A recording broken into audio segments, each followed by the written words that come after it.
6월 18일 오순절 세 번째 날이 되겠습니다. 오늘은 특수 전도 주일이기도 합니다. 묵상 기도 드리겠습니다. 나의 존재가 얼마나 작은지 깨닫게 하소서. 크신 아버지, 오늘도 무겁고 피곤한 몸이지만 새로운 날을 주셔서 눈을 뜨게 하시고 하루를 시작하게 하심을 감사드립니다. 이 우주를 만드시고 다스리시는 크신 아버지가 나의 아버지임에 감사합니다. 아버지의 크심이 아무리 크게 다가온다 할지라도 실제 하나님 아버지보다 절대 클 수 없음을 고백합니다.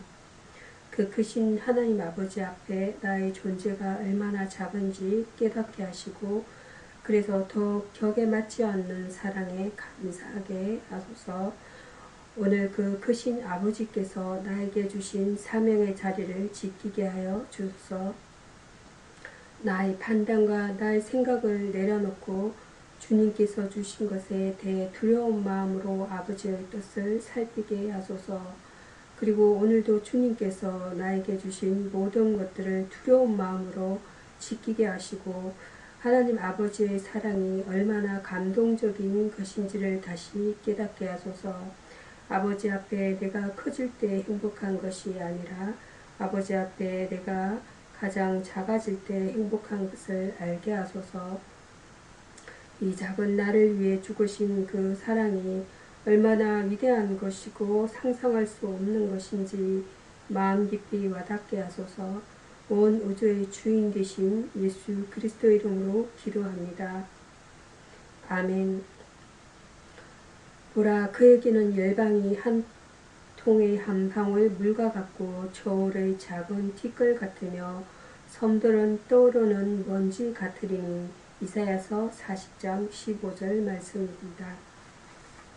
사도신경으로 신앙 고백 드리도록 하겠습니다. 전능하사 천지를 만드신 하나님 아버지를 내가 믿사오며 그 외아들 우리 주 예수 그리스도를 믿사오니 이는 성령으로 잉태하사 동정녀 마리아에게 나시고 본디오 빌라도에게 고난을 받으사 십자가에 못 박혀 죽으시고 장사한 지 사흘 만에 죽은 자 가운데서 다시 살아나시며 하늘에 오르사 전능하신 하나님 우편에 앉아 계시다가 저리로서 산자와 죽은 자를 심판하러 오시리라. 성령을 믿사오며 거룩한 공회와 성도가 서로 교통하는 것과 죄를 사하여 주시는 것과 몸이 다시 사는 것과 영원히 사는 것을 믿사옵나이다. 아멘. 오늘의 성경보화 말씀은 예수는 우리를 회복시키십니다 라는 제목이 되겠습니다. 귀한 것을 잃어버리면 절망합니다. 좋은 것을 빼앗기면 슬퍼합니다. 건강을 잃어버리면 얼마나 절망합니까? 행복을 빼앗길 때마다 얼마나 슬퍼합니까? 잃어버린 건강을 회복하기 위해 온갖 정성을 기울이고 빼앗긴 행복을 되찾기 위해 몸부림치지 않습니까? 우리가 잃어버린 좋은 것들, 우리가 빼앗겨버린 귀한 것들, 건강과 축복과 평안, 구원과 영생과 천국, 이 모든 것들을 이 세상 누구가 회복을 시켜준단 말입니까? 예수는 우리를 마귀의 종에서 하나님의 자녀로 회복시켜 주시는 유일하신 분이십니다. 주의 구원에 내 즐거움을 내게 회복시키시고 자원하는 심령을 주사 나를 붙드소서. 시편 51편 12절입니다. 성경 말씀과 내용이었습니다. 오늘의 말씀은 창세기입니다. 창세기 18장 1절에서 15절이 되겠습니다. 대접하기를 힘써라. 본문은 아브라함이 손님을 극전히 대접하는 모습을 기록하고 있습니다. 기쁨으로 대접을 했다라는 것입니다. 그가 나그네를 보자마자 달려나가 영접한 것은 2절입니다. 그의 마음이 이웃을 향한 사랑으로 가득 차 있었다는 것을 보여주고 있습니다. 또한 급히라고 했습니다. 급히라고 말한 것은 6절과 7절이 되겠습니다. 그가 마지못해서나 인색한 마음으로 한 것이 아니라 마음에서 우러나오는 기쁨으로 했다는 것을 표현해 주는 말입니다. 성도는 언제나 즐거움으로 베풀어야 합니다.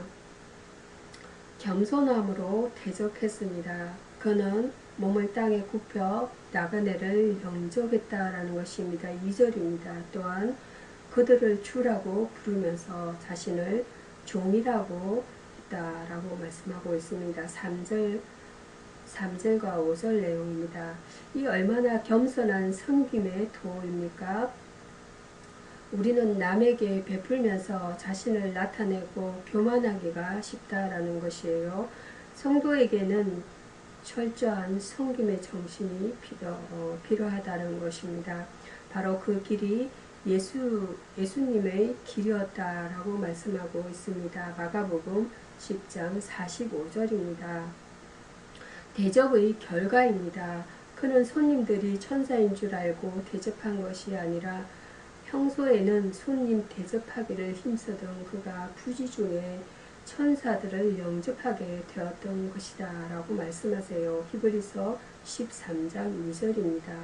그리고 전혀 기대하지 않은 때에 아들을 낳은 것이라는 복된 소식을 듣게 되었다라는 것입니다. 주님은 비록 냉수 한 그릇이라도 진실되게 베푸는 자를 결코 잊지 않으시다라는 것이에요. 마태복음 10장 42절입니다. 성도는 주께서 본을 보이신 것 같이 아브라함이 보여준 것 같이 손님 대접하기를 힘써야 한다라는 것입니다. 봉사라는 것은 디아코니아 남의 뜻을 받들어 섬김을 뜻합니다.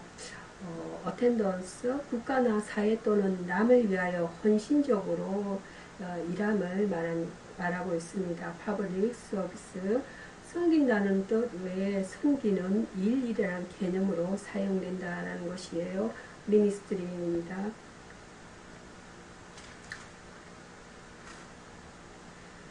이어서 전해드릴 말씀은 시편입니다.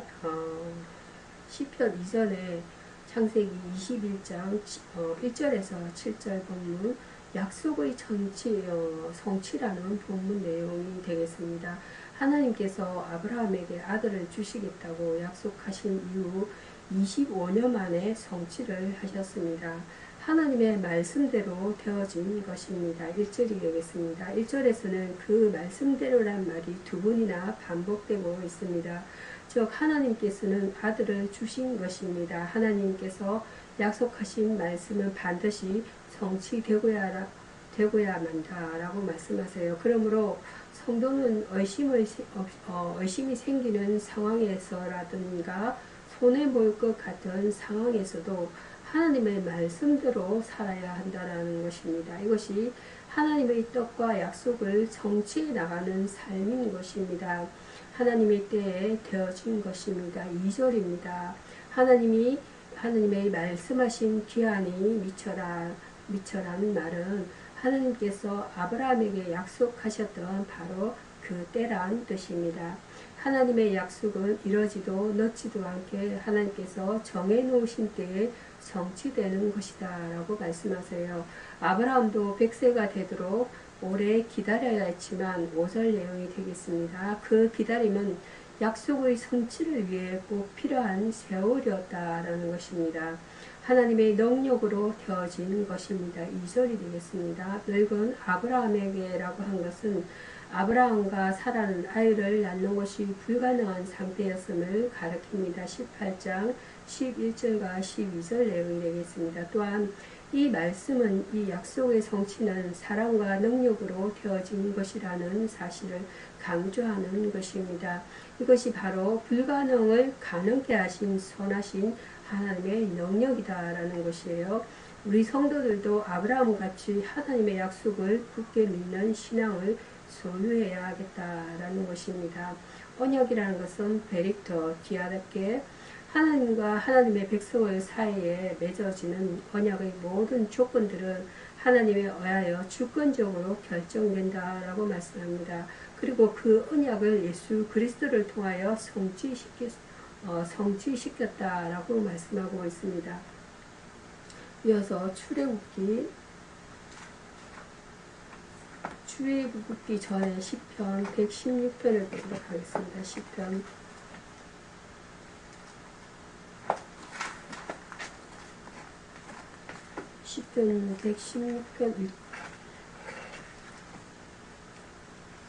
116편 1절에서 9절 말씀입니다.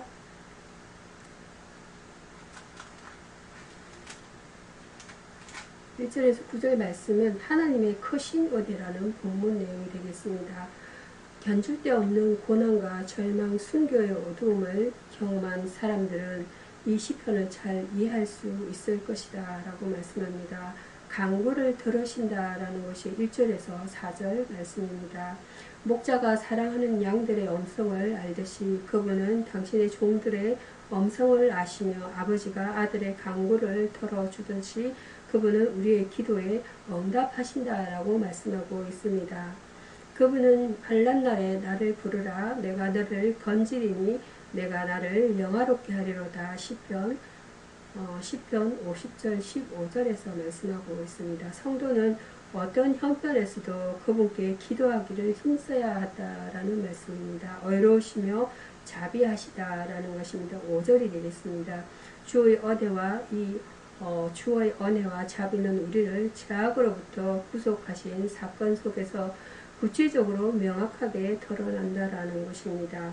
바울의 전거 가운데 거듭 강조되고 있듯이 우리의 구원은 전적으로 그분의 은혜로 말미암은 것이며 에베소서 2장 8절에서 9절 말씀입니다. 그 위에다 그분은 우리를 보호하시고 인도하시며 돌보시는 인자를 더해주신다라고 말씀합니다.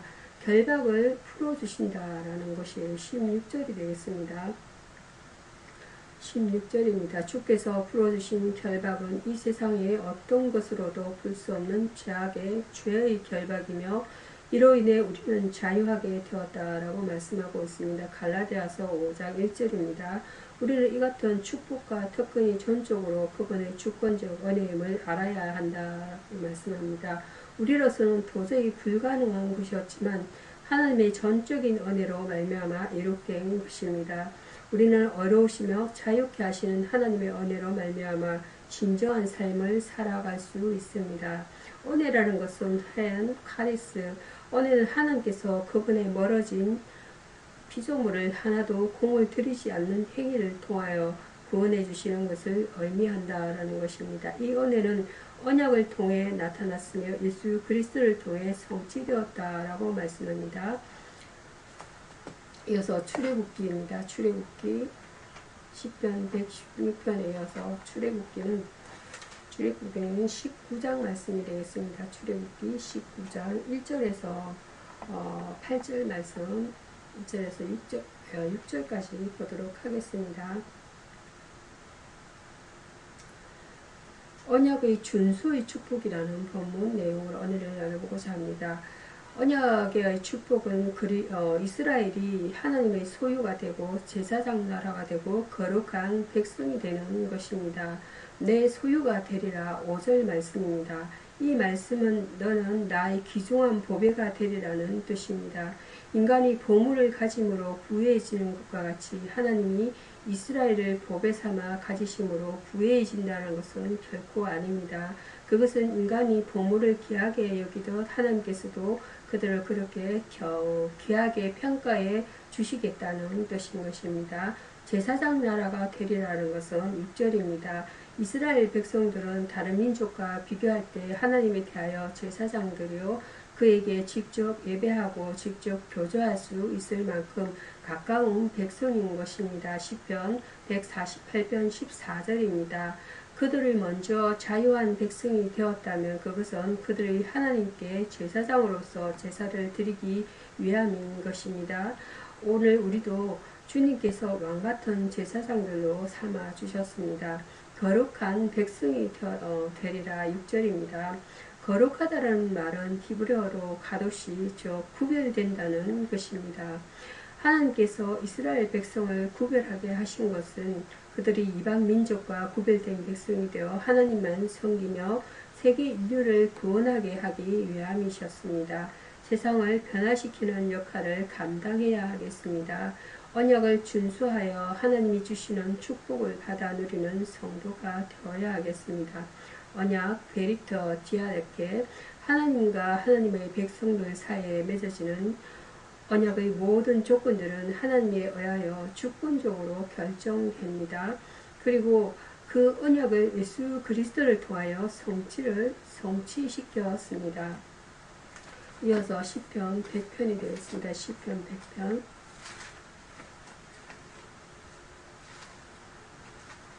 시편 100편 보겠습니다. 시편 100편 감사의 찬송 1절에서 5절 말씀입니다. 이 감사의 시는 절거히 여호와를 부르며 기쁨으로 섬기며 노래하면서 그분 앞에 나아가는 노래입니다. 순례자들이 먼저 성전에 참여하라 라고 말씀합니다.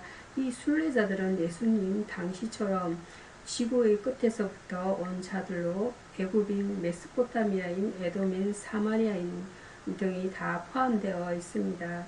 어떻게 먼 데서 온 모든 이방인들도 이스라엘을 하는 여호와를 경배해야 합니다. 현재 교회도 모든 족속으로 제자 삼아 주님의 가르침을 지키게 하고 주님께 경배토록 해야 합니다. 순례자가 감사함으로 거문에 들어가라. 우리가 성전에 들어가서 축복을 빌고 찬양을 올려야 하는 분도 역시 하나님이시다라고 말씀합니다. 우리는 참으로 하나님께 감사함으로 나아가야 합니다. 구원의恩총을 주신 것을 감사함으로 찬양해야 한다라는 것이에요. 아무리 찬양해도 모자라며 만 입으로 찬양해도 모자랍니다. 우리가 전 세계가 주를 위한 찬양의 노래가 되어야 하겠습니다. 순례자들이 성전에 들어가라. 되죠라는 말은 왜냐하면이라는 말로서 성전에 들어가는 것이 당연하다는 뜻입니다. 그 이유는 하나님은 선하시기 때문입니다. 하나님의 인자하심이 영원하시고 성실하심이 대대에 미치기 때문입니다. 그러므로 순례자들은 당당하게 성전문으로 들어가서 하나님께 찬양의 영광을 돌려야 합니다. 감사의 찬송은 지상과 천국에 이르러서도 영원토록 찬양할 제목입니다. 감사라는 것은 야다 유카리스테오, 그의 백성이 하나님께 마땅히 드려야 할 반응을 뜻합니다. 사람들은 하나님께 감사함으로 더 가까이 가게 되며 구원을 볼 수 있게 됩니다. 시편 50편 23절이 되겠습니다. 이어서 시편 100편에 이어서 마태복음 신약성경입니다. 신약성경은 마태복음입니다. 마태복음 9장 내용, 마태복음 9장은 세 단락으로 세 부분으로 나누어서 말씀을 전해드리고자 합니다. 첫 번째는 9장 35절에서 38절 내용은 예수님의 지상사역입니다. 교회는 그리스도의 몸입니다. 주께서 지상에서 하셨던 사역들은 곧 오늘날 교회의 사명이기도 합니다. 가르치는 사역입니다. 많은 사람들이 예수님을 랍비라고 불렀습니다. 그러나 당시의 서기관들과는 다른 권세 있는 자같이 가르치는 선생이셨습니다. 마태복음 7장 28절에서 29절 말씀입니다. 주님의 관심은 이스라엘의 영적 무지였습니다. 따라서 주님의 가르침은 서기관들의 가르침과 전혀 그 차원이 달랐습니다. 이유는 주님이 진리 자체이시기 때문이었습니다. 복음 전파의 사역입니다. 예수님의 핵심 사역은 복음 전파였습니다. 공생의 시작의 첫 말씀도 천국 도래였습니다. 이것이 산상설교의 중심 주제가 되기도 합니다.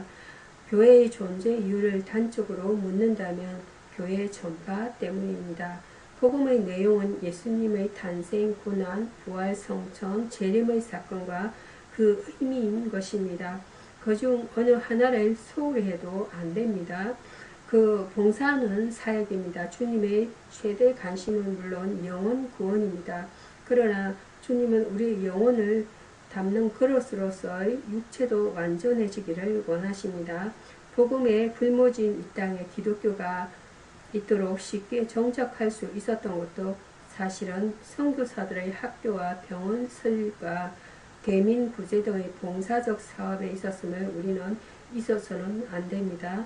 예수님은 천국 복음 전파 사업의 육신의 가르치는 일과 봉사, 구제 등에 관심이 많으셨습니다. 전도라는 것은 요한계리조마의 예수 그리스도의 복음을 불신자 및 미신자에게 전하는 행위, 흔히 복음 전도로 쓰입니다. 전도는 하나님의 나라를 선포하고 그리로 돌아오게 하는데 궁극적인 목적이 있습니다. 두 번째는 복음의 전도입니다. 마태복음 10장 5절에서 8절입니다.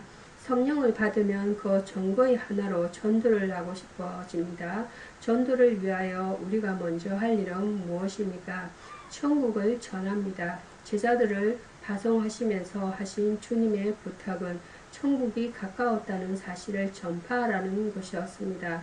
천국은 장소적 의미뿐만 아니라 하나님의 주권이 미치는 곳이면 그곳이 곧 천국입니다. 하나님께서는 예수를 이 땅에 보내심으로써 천국 건설을 실현하기 시작하셨습니다. 따라서 예수를 영접하기만 하면 천국 생활을 시작한 셈입니다.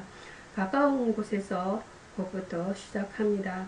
우리는 흔히 전도라고 하면 집을 떠난 먼 곳으로의 원정을 생각하기 쉽습니다. 그러나 전도는 손이 닿기 쉬운 곳에서부터 시작해야 합니다. 주님도 예루살렘과 온 유대와 사마리아 땅끝 사도행전 1장 8절입니다. 땅끝의 순서로 전도할 것을 지시하신 바 있습니다. 우리 가족과 친지부터 시작하여 점차 먼 곳으로 나가는 것입니다. 하나님을 신뢰하고 전합니다. 전도 여행에는 물질이 필요합니다. 그러나 지나친 물질 의존은 상대적으로 하나님만을 의지하는 믿음을 약화시킬 위험이 있다라고 말씀하세요. 전도는 사람의 믿음이나 힘으로 할 수 있는 영역이 아니라는 것입니다. 하나님의 신이 아니고는 불가능하다라고 말씀합니다. 스가랴서 4장 6절입니다. 먼저 그의 나라와 의를 구하는 자에게 이 모든 것을 더하리라. 마태복음 6장 33절입니다. 전도자의 가장 큰 수칙은 성령을 받고 어떤 환경에서도 하나님만 의지하고 나가는 일입니다.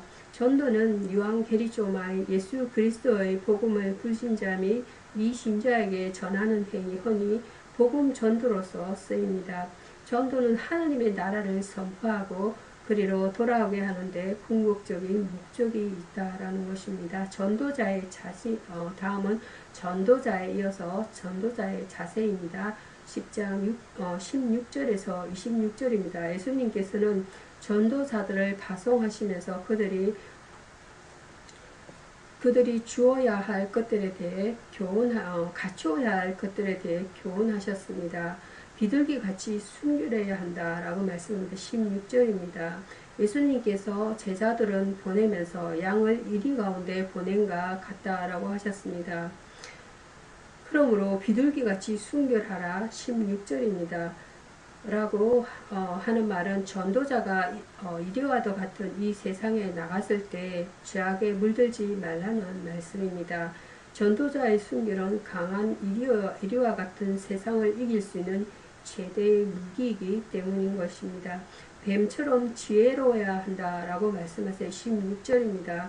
주님은 세상을 이리와 같은 무리로 보셨습니다. 따라서 전도자는 비둘기처럼 순결성을 간직하면서도 마치 뱀처럼 주의 깊고 예민하고 신속하지 않으면 안 된다라는 것이에요. 전도자는 지금의 상황이 마지막 때를 당한 사단이 우는 사자와 같이 삼킬 자를 두루 찾고 있다는 사실을 잠시도 잊어서는 안 될 것입니다.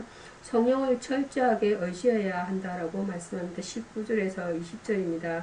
많은 사람들이 전도 사명을 기피하는 이유 가운데는 대상자로부터 난해한 질문을 받았을 때 적절하게 대응할 능력이 자신에게 없기 때문인 것이에요. 그러나 염려할 것이 없다라고 말씀하세요. 우리 속에서 말씀하시는 분은 성령이기 때문인 것입니다. 실제로 성령은 자신의 무능을 고백하는 시간부터 역사하시는 분이심을 기억해야 합니다. 세상은 사단에 의해 지배받고 있다라고 말씀합니다. 따라서 전도자는 강하게 무장해야 한다는 것입니다. 전도자라는 것은 유앙겔리스테스, 일반적으로 그리스도의 복된 소식을 전하는 사람들을 가리킨다라는 것이에요. 처음의 말은 7 집사 가운데 한 사람이며 사마리아 지방으로 헌신적으로 복음을 전한 빌립에 붙여졌다라고 말씀하고 있습니다. 기도하겠습니다. 예수는 우리를 기도하겠습니다. 죄인을 구원하시기 위해 고난받으신 주님, 제가 지금까지 얼마나 많은 죄를 지었는가를 후회하는 것이 아니라 주님께서 저의 죄를 용서하실 것을 믿으며 솔직히 고백합니다. 또한 예수님의 나의 구주가 되시고 나의 주인이 되심을 믿습니다. 이제는 마음과 생각과 행동으로 범죄치 않도록 주옵시고 사단의 화살에 맞지 않도록 하나님의 전신갑주로 무장하며 살겠나이다. 제가 선 이치를 잘 아시는 주님, 저는 그리스도와 바라바 사이에서 바른 선택을 하며 살기를 원합니다. 양심에 들려오는 하나님의 엄성과 책망을 무시해버리고 대중이 가는 길을 따라가는 잘못을 범치 않게 하옵소서. 어둠이 아니라 빛을, 불의가 아니라 의를, 미움이 아니라 사랑을 선택할 수 있는 힘을 저에게 주옵소서. 공의로 심판하시는 하나님, 욕을 받으시되 대신 욕하지 않으시고 고난을 받으시되 위협하지 아니하신 주님을 바라봅니다. 신이 저의 죄를 담당하신 예수님을 본받아 살기를 원하옵고 예수님의 이름으로 기도드립니다. 아멘. 주기도문으로 말씀을 마치도록 하겠습니다. 하늘에 계신 우리 아버지여, 이름이 거룩히 여김을 받으시오며 나라에 임합시며 뜻이 하늘에서 이룬 같이 땅에서도 이루어지이다. 오늘 우리에게 일용할 양식을 주옵시고 우리가 우리에게 죄 지은 자를 사하여 준 것 같이 우리 죄를 사하여 주옵시고 우리를 시험에 들게 하지 마옵시고 다만 악에서 구하옵소서. 대개 나라와 권세와 영광이 아버지께 영원히 있사옵나이다. 아멘. 감사합니다.